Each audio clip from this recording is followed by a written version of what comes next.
चुनावों का मौसम आते ही राजनीतिक हलचल शुरू हो जाती है, लेकिन इस मौसम का एक आर्थिक पहलू भी है।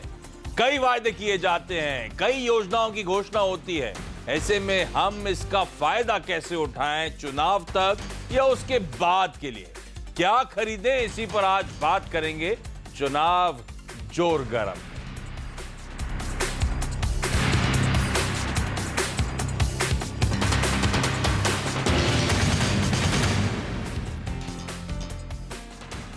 चलिए, चुनाव जोर गरम, वो चना चोर गरम, वो हॉट स्पाइसी, उसको बैकड्रॉप पे लेते हुए एकदम से बातचीत करते करते किसी के जहन में नाम आया, तो फाइनली ये शो का नाम मेरे ख्याल से नीरज के जहन में नाम आया था। तो ये चुनाव जोर गरम, बेसिकली आपको याद होगा हम लोग लगातार फोकस कर रहे हैं जब से वो इलेक्शन डेट्स का अनाउंसमेंट हुआ है चुनाव रिलेटेड स्टोरीज में। इसी हफ्ते हमने इलेक्शन सिलेक्शन नाम का शो उतारा था। तब बेसिक आइडिया ये था कि इलेक्शंस में कहा जा रहा है $7 बिलियन या उससे तो कहीं ज्यादा शायद लॉजिकली स्पेंड होता हुआ नजर आएगा। तो पैरेलल इकोनॉमी, बहुत तगड़ा पैसा झोंका जाता है, तमाम पॉलिटिकल पार्टीज के मैनिफेस्टोज वगैरह आते हैं, तो उसमें क्या क्या हो सकता है उसको देखते हुए उस बैकड्रॉप पे हमने एक थीम पकड़ी थी और तमाम स्टॉक्स पे बातचीत करी थी। लेकिन आज जो करने वाले हैं कि जिस तरह का एक लिक्विडिटी गश अब शुरू हुआ है, एफआई की तरफ से लगातार जो पैसा झोंका जा रहा है, अब तो डीआई शायद अब मूड बदलता हुआ नजर आए इवेंचुअली आपको उनका। तो ऐसे में लोग अपने आप को कैसे पोजीशन करेंगे, कौन से स्टॉक्स में दाव लगाएंगे इस ऑल इंपॉर्टेंट चुनावी बैटल से पहले या इस पूरे वेव को टाइड अवे करने के लिए? तो ऐसे में देश के 3 जाने माने चेहरे आप लोग की स्क्रीन पर आएंगे। स्टूडियोज में मेरे साथ हैं टारगेट इन्वेस्टिंग के समीर कालरा साहब, सेठी फिनमार्ट के विकास सेठी जोड़ेंगे मुंबई से ही, और ट्रेडशिप ब्रोकिंग के संदीप जैन जयपुर से जोड़ेंगे। तीनों जाने जाते हैं आजकल पोर्टफोलियो कंस्ट्रक्शन के लिए। तो ऐसे में ये लोग अपने क्लाइंट्स को क्या सजेस्ट कर रहे हैं, ये लोग अपने पोर्टफोलियोज में क्या रख रहे हैं, इलेक्शन को मद्देनजर क्या क्या रखा जाए, क्या हटाया जाए, मैं इसी पे अब फोकस करने वाला हूं। हटाया जाए तो छोड़ें, खरीदारी करने का मन है अभी तो चलिए एक एक करके स्टॉक्स, तीनों से हमने 3 स्टॉक आइडियाज मांगे हैं, तो कोशिश होगी अगले आधे घंटे में ये 9 आइडियाज हमारे पास हों जहां पे हम खरीदारी करने का कॉल ले सकते हैं। शुरुआत स्क्रीन के एकदम लेफ्ट से शुरू करता हूं। सेठी सर, आप बताएं पहला स्टॉक और क्यों दाव लगाना चाहते हैं आप? देखिए, बिल्कुल आशीष, हमने देखा बाजार में एक बहुत ही शानदार तेजी पिछले कुछ दिनों से बनी है जब से इलेक्शंस के अनाउंसमेंट हुए हैं और जो भारत ने जो पाकिस्तान के अगेंस्ट में जो एक्शन लिया उसके बाद से ऐसा माना जा रहा है कि ये गवर्नमेंट के लिए पॉजिटिव होगा। तो उसके बाद से हमने देखा काफी जबरदस्त लिक्विडिटी आ रही है। तो मुझे लगता है जो मिड कैप स्पेस है वो काफी अच्छा करने वाला है आने वाले पूरे साल में। तो वहां से मैंने तीनों आइडियाज पिक किए हैं। जो पहला स्टॉक रहेगा वो रहेगा, एक अच्छी कंपनी है ग्रीव्स कॉटन। नाम से ऐसा लगता है जैसे ये कॉटन या टेक्सटाइल वाली कंपनी होगी, बट ऐसा नहीं है। ये इंडस्ट्रियल इंजन्स बनाती है, ये डीजल इंजन्स बनाती है जो कि ऑटो सेक्टर के लिए तो बनाती ही है। इसके अलावा फार्म इक्विपमेंट सेक्टर है, पावर सेक्टर है, कंस्ट्रक्शन इक्विपमेंट है, इन सब के लिए काम करती है। बेहतरीन कंपनी है, पिछले कई सालों से बहुत ही अच्छा इसका परफॉर्मेंस रहा है। और अगर इसकी क्लाइंट लिस्ट देखें तो एक शानदार क्लाइंट लिस्ट है, जैसे टाटा मोटर्स, M&M, पियाजियो इनको सप्लाई करती है। इसके अलावा हाल ही में इन्होंने एक एम्पियर व्हीकल्स नाम से एक कंपनी को एक्वायर किया जो कि इलेक्ट्रिक व्हीकल स्पेस में है। तो वहां पे एक जबरदस्त अपॉर्चुनिटी आने वाले सालों में रहेगी और उसका फायदा इस कंपनी को मिलेगा। एक बहुत ही शानदार बैलेंस शीट, नेग्लिजिबल डेट है, बहुत ही अच्छे रिटर्न रेशियोज हैं और सबसे अच्छी बात है कि इन लेवल्स पे प्रोमोटर्स भी रेगुलर बाजार में आके खरीदारी कर रहे हैं।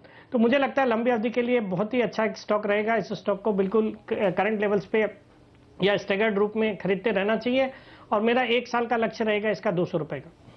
चलिए, ग्रीव्स कॉटन वो पहला स्टॉक जहां पे दाव लगाना चाहिए। तो इलेक्शन के मद्देनजर इस समय पोर्टफोलियो में रखने लायक स्टॉक, ध्यान रखें भारतीय बाजार इस हफ्ते दुनिया में सबसे बेहतरीन परफॉर्म करने वाले बाजार हैं। एफआईएस का बहुत तगड़ा पैसा आ रहा है, सब तैयारी कर रहे हैं उस ऑल इंपॉर्टेंट इलेक्शन की। 2014 में भी हमने इसी तरह के मूव्स आते हुए देखे थे, तो मिस आउट नहीं करना है हम लोग को। ऐसे में पहला स्टॉक जो इस समय पोर्टफोलियो में होगा, 40% के अपसाइड अगले 1 साल में जो स्टॉक डिलीवर कर सकता है वो है ग्रीव्स कॉटन। आप लोग की स्क्रीन पे नोट डाउन करें, समय रहा तो एंड में खैर मैं रैप अप भी कर दूंगा आप लोगों के लिए।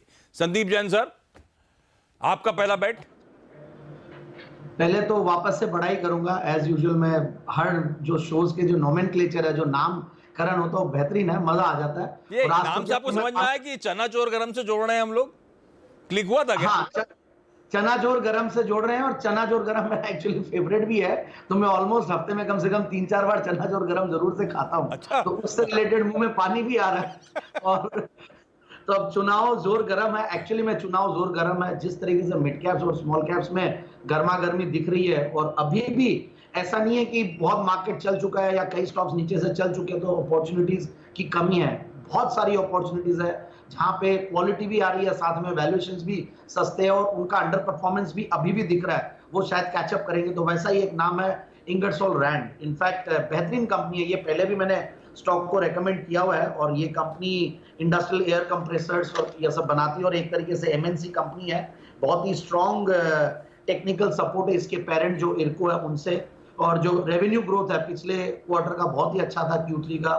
फिर डिविडेंड यील्ड बहुत हाई है इस कंपनी का, और जिस तरीके से जीरो डेट कंपनी है, 74% की प्रोमोटर्स की स्टेक है, और जो कंपनी ने पिछले 3 साल में जो प्रॉफिट की ग्रोथ दिया वो करीब 16-17% की है। इन सबको देखता हूं तो मुझे लगता है कि ये स्टॉक काफी अच्छे वैल्यूएशंस पे अवेलेबल है। हाइस करीब 52 वीक हाइस है 925 रुपए का, 915, और वहां से भी 600 रुपए के लगभग चल रहा है। तो मुझे लगता है आराम से 750 के टारगेट्स अचीव कर सकता है। सो बिल्कुल इस स्टॉक में निवेश इन्हीं लेवल्स पे करना चाहिए, और लंबी अवधि के लिए तो रखे ही, और साथ में छोटी अवधि में ही बहुत जल्दी रिटर्न्स मिलेंगे। 6 से 9 महीने क्यों देते हैं आप हमेशा? 12 महीने आप लोग नहीं ट्रैक करते क्या टारगेट? देखिए आशीष जी, 12 महीना करते हैं, बट मुझे ऐसा लगता है कि कई बार 9 से 12 महीने भी हो सकते हैं, और 6 से 9 महीने भी हो सकते हैं। तो इसलिए 9 मुझे थोड़ा सा लॉजिकली ज्यादा अच्छा फिगर लगता है, कि अगर वही चीज 12 महीने की जगह पे 9 महीने में आ जाती है अच्छी होके, तो आप सोचिए कितना बड़ा कैगर और कितना बड़ा उसका एक नहीं, बिल्कुल हमारा कॉन्फिडेंस भी बढ़ता है अगर 6 महीने में 25% का अपसाइड। इसलिए मैं पॉइंट आउट भी कर रहा था वो 25% का अपसाइड, लेकिन 6 से 9 महीने में वो अपसाइड की बात करी जा रही है। ध्यान रखें, इंगरसोल रैंड वो स्टॉक तो एक एमएनसी पर बेट, और इस ये आयरिश अमेरिकन एमएनसी है, 74% प्रमोटर्स का हिस्सा। ये बेहतर प्लेस्ड है इस समय इस मोमेंटम को चेस करना अगर आपको मार्केट्स में। तो ये लेवल्स नोट डाउन करें। तो हमने बात करी ग्रीव्स कॉटन, 1 साल में 40% का अपसाइड, इंगरसोल रैंड 6 से 9 महीने में 25% का मोमेंटम। कालरा साहब जी, पहला स्टॉक कौन सा है? तो मेरे लिए एनबीसीसी पहला स्टॉक है, क्योंकि अगर आप इलेक्शन देखें और वहाँ पे गवर्नमेंट का देखें, तो वहाँ पे जो ऑर्डर बुक है एनबीसीसी की काफ़ी गवर्नमेंट रिलेटेड हो जाती है। और अभी उनके 3 मेजर जो प्रोजेक्ट थे दिल्ली के, वो सुप्रीम कोर्ट से अप्रूवल में वापस आए हैं। तो वहाँ पे मेरे को लगता है कि अगले 9 महीने में काफ़ी वर्क स्पीड अप करेगा, क्योंकि अगर आप दिल्ली भी जाएं तो नरोजनी नगर जो उनका मेन प्रोजेक्ट था उसमें वो ऑलमोस्ट कंप्लीटेड है, और सेल्स चल रही हैं वहाँ की। तो मेरे को लगता है कैश ऑन बुक्स काफी है। ये क्या वो सरकारी जमीनों को, बने हुए घरों को तोड़ के फिर रिकंस्ट्रक्शन करते हैं? ये रीडेवलपमेंट में ज्यादा है। हाँ। और इनका ये है कि ये कॉस्ट प्लस 7% हर प्रोजेक्ट पे बनाते हैं। तो इनका प्रोजेक्ट कंसल्टेंट टाइप हो तो गए। जो इनका ये जो 7% है वो उनका फिक्स्ड हो जाता है हर प्रोजेक्ट पे। तो अभी इनके एक 7500 करोड़ के प्रोजेक्ट रनिंग में है जो सुप्रीम कोर्ट के थ्रू अप्रूवल आया। ये अगले 2 से 3 क्वार्टर में पूरा कम्प्लीटली आ जाएगा, और मेरे ख्याल से एक 35-40% का रेवेन्यू ग्रोथ। और एबिटा में प्रॉब्लम ये हो रही थी कि अकाउंटिंग इश्यूज थे, अकाउंटिंग चेंजेस थे, जहाँ पे एबिटा फ्लैट आई थी। तो इसलिए मेरे को लगता है कि वो अब एक और क्वार्टर रह गया है, उसके बाद वो वापस बेस लो हो जाएगा, और एबिटा में काफ़ी बड़ा उछाल दिखेगा ऑटोमेटिकली। तो मेरे ख्याल से वहाँ पे काफ़ी ज़्यादा अपसाइड स्कोप है। और ये एक स्टॉक है जो थोड़ा सा चला है इस रीसेंट रनअप में, बट मेरे ख्याल से पिटा बहुत है। हाँ, पिटा बहुत है। और मेरे ख्याल से अब ये 80-85 अगले 9 महीने में इसलिए कह रहा हूँ क्योंकि इलेक्शन खत्म होंगे। आपके पास ये सब रेवेन्यू आएगा बुक्स में, एबिटा मार्जिन बेस लाइन में आ जाएगा। तो इसलिए मेरे ख्याल से अगले 9 महीने इनके लिए काफी अच्छी तरह वेल प्लेस्ड है। इंडिया यूपीआई ज्यादा फर्क नहीं पड़ता, ऑर्डर बुक तो वैसे स्पेलिंग है ना, 80-90 हजार करोड़ रुपए की ऑर्डर बुक है। उससे इनको फर्क नहीं पड़ता, क्योंकि अगर आप मैक्सिमम ऑर्डर बुक देखें जो 10 से 15 हजार करोड़ एग्जीक्यूट होना है वो अगले 1 से 1.5 साल में होना है। अच्छा, जब आपने कहा कॉस्ट प्लस 7%, अब ये सरकारी जमीन पे घर तोड़ के नए बनाते हैं और ये सरकार को वापस हैंडओवर कर दिया जाता है कॉस्ट प्लस 7, ये फिर कमर्शियली भी बेचते हैं? नहीं, ये कमर्शियली भी तो सस्ते होते हैं, बिल्डर तो 30-40% मार्जिन ले जाते हैं। तो ये उस पे काफी मार्जिन ले जाते हैं। अगर आप नरोजनी नगर देखें या बाकी रीडेवलपमेंट देखें तो उसमें से 30-25% जो सेलेबल यूनिट्स होते हैं वो इनके पास आते हैं। वो फिर वो अपना महंगा मार्जिन की अपसाइड होती है। अदरवाइज 7.5%। अच्छा ठीक बात। तो एनबीसीसी तो म्यूजिक टू ईयर्स होगा कईयों के लिए, सब बहुत लोग फंसे थे स्टॉक में, लो लेवल से रिकवरी दिखा रहा है, अभी भी अपसाइड कंटिन्यू करेगा। ये 6 महीने की अवधि की बात करी है ना? 9 महीने, 9 महीने के हिसाब से ध्यान रखिए 80 का टारगेट, तो 25% के अपसाइड यहां पे नजर आएंगे। चलिए इंटरेस्टिंग स्टॉक्स आते हुए विकास सर, अगला स्टॉक ग्रीव्स कॉटन के बाद। बिल्कुल आशीष, जो दूसरा स्टॉक रहेगा वो रहेगा एक बहुत ही शानदार कंपनी है कजारिया सिरेमिक्स। ये भारत की एक लीडिंग सैनिटरी वेयर बिजनेस वाली कंपनी है जिसका एक डोमिनेंट मार्केट शेयर है। बहुत ही जबरदस्त ब्रांड्स है और एक पूरा नेशन वाइड एक स्ट्रॉन्ग डिस्ट्रीब्यूशन नेटवर्क है।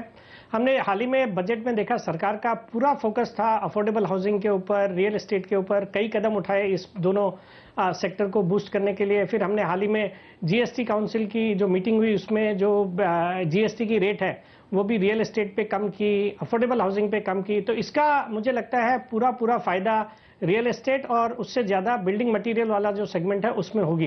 ये जीएसटी काउंसिल की अभी मंगलवार को भी मीटिंग होने वाली है जिसमें वो क्लैरिफिकेशन देंगे जो अभी जीएसटी रेट कट करी है।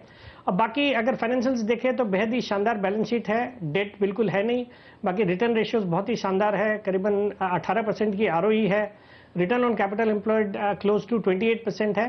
मुझे लगता है करंट लेवल्स पे एक बहुत अच्छी अपॉर्चुनिटी है इस स्टॉक को अक्वायर करने की और मेरा 1 साल का लक्ष्य रहेगा 750 रुपए का।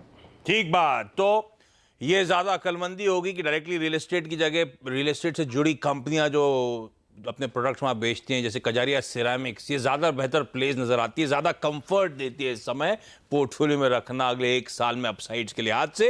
रियल एस्टेट के लिए जीएसटी काउंसिल की बैठक की तो बात सामने है ही है, और ध्यान रखें सोमवार से देश का पहला रियल एस्टेट जो रीट है उसकी शुरुआत होनी है। अगर वो सक्सेसफुल होता है तो कई सारी कंपनीज के लिए एक वैल्यू लॉक करने का एक तरीका बन जाएगा वो, तो कैश फ्लोज इंप्रूव होंगे। खैर रियल एस्टेट इसीलिए हरकत में, और उस स्पेस को प्ले करने के लिए कजारिया सिरेमिक्स के लक्ष्य आप लोग की स्क्रीन पर आते हुए। संदीप सर, अगला स्टॉक इंगरसोल रैंड के बाद। बिल्कुल उसी तर्ज पे है जो विकास जी ने दिया, बिल्डिंग मटेरियल्स रिलेटेड, और वो है एक्सोनोबेल। इनफैक्ट ये स्टॉक मैंने रिसेंटली चैनल पे रेकमेंड किया as a value pick also, और मुझे लगता है कि ये स्टॉक काफी सस्ता है इन वैल्यूएशंस पे। आप देखिए करीब अगर पीयर कंपैरिजन करते हैं, अगर आप एशियन पेंट्स को देखें या कांसाई नेरोलैक को देखें या बर्जर पेंट्स को देखें, तो ये सब बहुत हेवी वैल्यूएशंस पे ट्रेड कर रहे हैं।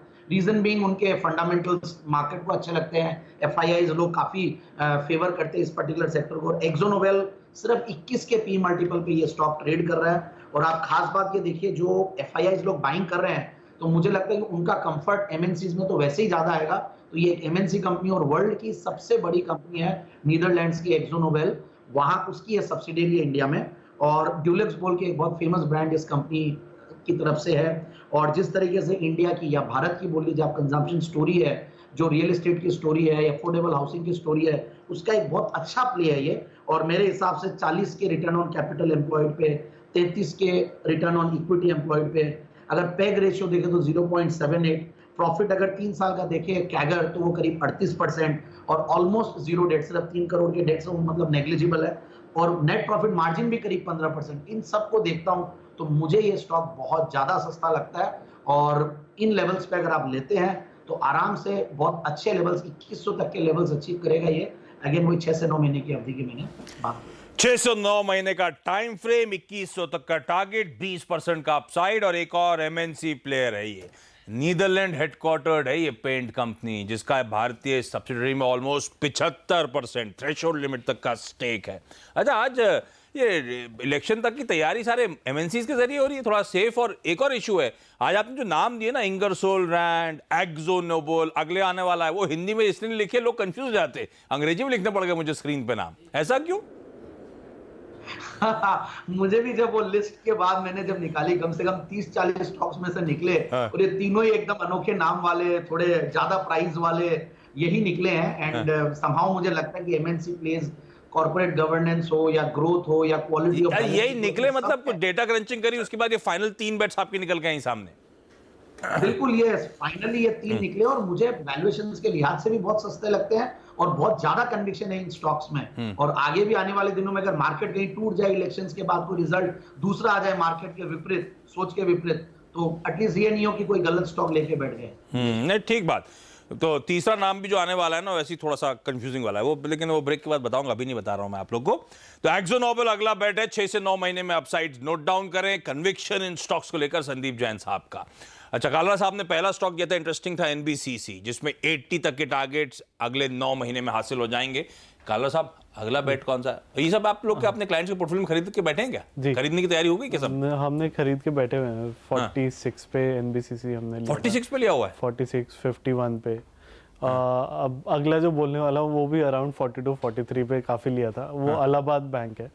और अभी भी कन्विक्शन बना हुआ है। अभी भी काफी कन्विक्शन बना हुआ है और अभी मेरे ख्याल से ट्रेंड शुरू हुआ है इलाहाबाद बैंक में, क्योंकि अभी रिसेंटली पीसीए में बाहर आया, पीसीए से बाहर आया। कैपिटल अगर आप देखें, से बाहर आया, ज्यादा लोन देंगे तो फिर साला गड़बड़ कर देंगे।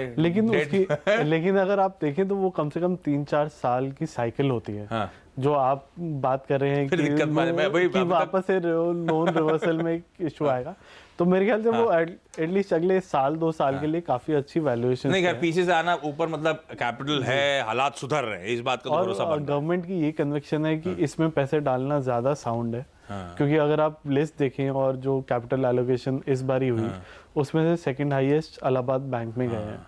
तो मेरे ख्याल, और दूसरा ये सपोर्ट करता है एमएसएमई और एग्रीकल्चर में शुगर को सबसे ज़्यादा सपोर्ट इलाहाबाद बैंक से आता था। इसलिए अगर आप उसकी क्लाइंटेल देखें तो कम से कम 20% उसका शुगर स्पेस के हालात सुधारने की कोशिश हो रही है, उसका भी फायदा मिलेगा। इसके थ्रू इलाहाबाद बैंक के थ्रू ही मेनली मेरे ख्याल से अगर वो सिस्टम चलेगा, क्योंकि अगर आप पिछली बार ही देखें जब ये पीसीए से बाहर था, यही मेन सपोर्टर था शुगर इंडस्ट्री का। और पिछले 2 साल से जब से ये पीसीए में है, शुगर इंडस्ट्री की हालत लोन वाइज और नीचे जा रही है। वो 1+1 आप उसको लिंकअप कर सकते हैं, बट मेरे ख्याल से यहाँ पे अगर वो 10-15% भी लोन ग्रोथ दिखा दे तो उसके नंबर्स काफ़ी बड़े रिवाइज हो सकते हैं। तो मेरे ख्याल से एक यहाँ से एक 65 का टारगेट मेरे पास शॉर्ट टर्म के लिए, मैं उसको 9 मंथ दे रहा हूँ, बट मेरे ख्याल से वो 3 से 6 महीने में आ जाएगा। हाँ, पीएसयू बैंक चलते हैं तो फिर तो हाई बीटा गजब के होते हैं। 20% का अपसाइड, 65 का देखिए क्या इन-डेप्थ एक्सपर्ट्स हमारे नॉलेज लेकर आए तमाम स्टॉक्स पे आपके लिए। अब तक मैंने 6 स्टॉक्स प्रॉमिस किए, 9 स्टॉक्स। तो ब्रेक ले रहा हूं, ब्रेक के उस पार एक और ऐसी इंटरेस्टिंग आइडिया हमारे एक्सपर्ट्स की तरफ से, ऐसे स्टॉक्स जो इस समय पोर्टफोलियो में रखें चुनाव या उसके बियॉन्ड, अच्छे रिटर्न से स्टॉक्स।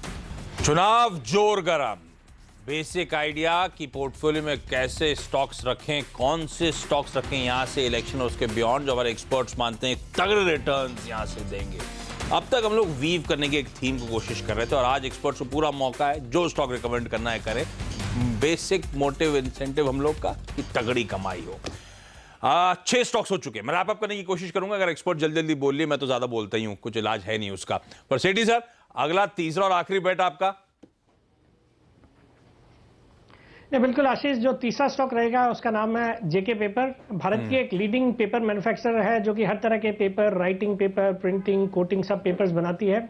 हमने देखा हाल ही में इंटरनेशनली पेपर प्राइसेस बहुत बड़े हैं और जिसका फायदा पूरे पेपर सेक्टर को हुआ है। इसका मेन कारण था चाइना ने पोल्यूशन कंसर्न्स की वजह से पेपर पे प्रोडक्शन पे कुछ रिस्ट्रिक्शंस इंपोज किए और उसके अलावा वेस्ट पेपर के इंपोर्ट पे भी बैन किया। और फिर हमने देखा डोमेस्टिक मार्केट में भी कई स्टेट गवर्नमेंट्स ने प्लास्टिक पे भी बैन किया, जिसका फायदा पेपर कंपनियों में देखा जा रहा है। इस कंपनी ने एक सिरपुर पेपर करके एक कंपनी को अक्वायर भी किया रिसेंटली, जो कि काफ़ी फायदेमंद होगा कंपनी के लिए। मुझे लगता है ये जो स्टॉक है अपने हाइट से काफ़ी गिरा है और उसके बाद मुझे लगता है वैल्यूएशंस काफ़ी अच्छे हैं, तो इन लेवल्स पे इस स्टॉक को खरीदना चाहिए। मुझे लगता है आने वाले कुछ क्वार्टर्स में बहुत अच्छे नतीजे आएंगे पेपर कंपनियों के, तो इन लेवल्स पे खरीदे। मेरा 1 साल का लक्ष्य रहेगा 225 रुपए का। अरे वाह, तो ये तो अच्छे खासे 50-55% के अपसाइड की यहां पे बात हो रही है। 225 के टारगेट्स अगले 1 साल में जेके पेपर आपको डिलीवर करके देगा। जेके पेपर लिखना आसान था, पर अभी एक लिखना मुश्किल वाला स्टॉक आने वाला है संदीप सर की तरफ से। इंगरसोल रैंड, एक्सो नोबेल के बाद संदीप जी तीसरा स्टॉक कौन सा? Honeywell automation. वाकई में आशीष जी, आज तो तीनों ही नाम बहुत ही ऐसे हैं कि लोग जल्दी से सुनते भी नहीं है। और नहीं यार, अब इसमें हिंदी में लिखता तो लोगों को ढूंढने में मुश्किल होता कि AKZO एक्सो, अब हिंदी में लिखता तो ढूंढने, इसलिए मैंने अंग्रेजी में लिख दिए ताकि सब ढूंढ सके आसानी से। हाँ सर। नहीं, ठीक बात है। और वो हिंदी में लिखते तो हनीवेल ऑटोमेशन होता तो वो थोड़ा सा अजीब सा हो जाता। तो मैं यही कहूंगा कि पर ये कोशिश करिए हिंदी में लिखने की। डायरेक्टर प्रोड्यूसर लिखा है तो दिखाएं जरा स्क्रीन पे। हाँ आप बोले सर। हाँ, बहुत छोटी इक्विटी कैपिटल है, सिर्फ 9 करोड़ की इक्विटी है, 10 रुपया का फेस वैल्यू है, इसलिए भाव 22-23 हजार के लगभग है। और रिटर्न ऑन कैपिटल एम्प्लॉयड करीब 30%, रिटर्न ऑन इक्विटी करीब 20%, प्रोमोटर होल्डिंग 75%, साथ में जो प्रॉफिट 3 साल की अगर कैगर देखे तो वो करीब 25% के लगभग है। इन सबको देखते हो ट्रेलिंग 12 मंथ्स अगर आप देखें रिजल्ट्स के तो सुपर्ब है। In fact best ever quarter, best ever annual results देने वाली ये कंपनी इस बार। इन सबको देखता हूं तो मुझे लगता है कि ये कंपनी बेहतरीन है, और जिस तरीके का नाम है, ऑटोमेशन में है, इलेक्ट्रॉनिक सिस्टम्स बनाती है, बहुत सारे सॉल्यूशंस देती है, बिल्डिंग सॉल्यूशंस के लिए भी कई चीजें देती है, तो मुझे लगता है कि इन स्टॉक्स में बिल्कुल निवेशित रहना चाहिए। FIIs के अगेन ये फेवरेट्स है, 27,500 के टारगेट पे। हाँ, अमेरिकन मल्टीनेशनल ओन करती है 75% स्टेक। तो आज सारे MNCs और सारे वो बेट्स ऐसे जहां पे अच्छे फंडामेंटल्स हैं और अच्छी ग्रोथ, अच्छे रिटर्न्स हासिल हो जाएंगे आपको। हाँ, टिकट प्राइस इन स्टॉक से थोड़े बड़े हैं, पर उससे आपको मतलब होना नहीं चाहिए, रिटर्न से तो कमाई तो होती होनी है at the end of the day. Kalra साहब, NBCC इलाहाबाद बैंक सरकारी भी आज बेट करना है क्या? नहीं, एक प्राइवेट है, ओबरॉय रियलिटी। अच्छा, हाँ। तो रियल एस्टेट नाम है। GST का फोकस रियल एस्टेट पे था। गवर्नमेंट का भी फोकस रियल एस्टेट को वापस कहीं ना कहीं पुश करने के लिए है। इन्होंने तो बहुत बड़ा बोरिलियम प्रोजेक्ट डाल दिया, बिक रहा है क्या वो? मेरे अब काफी बिक रहा है और उसका रेवेन्यू बुक होना शुरू हो रहा है। वो बहुत मैसिव प्रोजेक्ट है वो। अब वो अराउंड 2500 करोड़ का प्रोजेक्ट है। टाटा से जमीन खरीदी थी इन्होंने ना। हाँ, वो 2500 करोड़ का प्रोजेक्ट है। उसका 25% रेवेन्यू बुक हो गया। अब वो 50% अगले 3 से 6 महीने में करने वाले हैं। और वहाँ पे मेरे ख्याल से कैश कलेक्शन काफी हाई है और सेलेबल यूनिट्स काफी जल्दी निकल रहे हैं। तो और ओबरॉय में एक 350-400 करोड़ का रेंटल इनकम बन गया है। तो जो अब रीच की बात हो रही है या कमर्शियल को सपोर्ट की ओबरॉय मॉल वगैरह से रेंटल इनकम आता है ना। और एक कॉमर्स इनके टावर्स हैं ओबरॉय, उसी वेस्टर्न होटल है शायद बॉम्बे, अगर आपने देखा हो, गोरेगांव के पास ही, वहां से भी काफी ऑक्यूपेंसी हाई हो गई है। तो मेरे ख्याल से अगले 6 से 9 महीने में काफी बड़ी अपसाइड है इनके लिए। और इनका जो वर्ली का प्रोजेक्ट है वो भी एक 30-25% कंस्ट्रक्शन में आ रहा है, जो मेरे ख्याल से अगले 9 महीने में आ जाएगा। वो भी एक 2,500 करोड़ का प्रोजेक्ट है।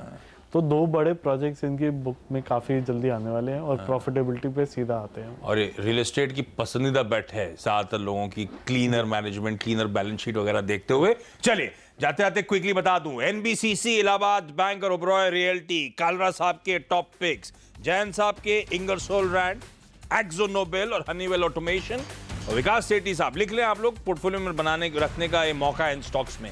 ग्रीव्स कॉटन, कजरिया सिरामिक्स और JK पेपर। तो ये वो बेहतरीन 9 बेट्स आपके लिए जो इस समय आप रख सकते हैं पोर्टफोलियो में, तगड़े अच्छे रिटर्न्स।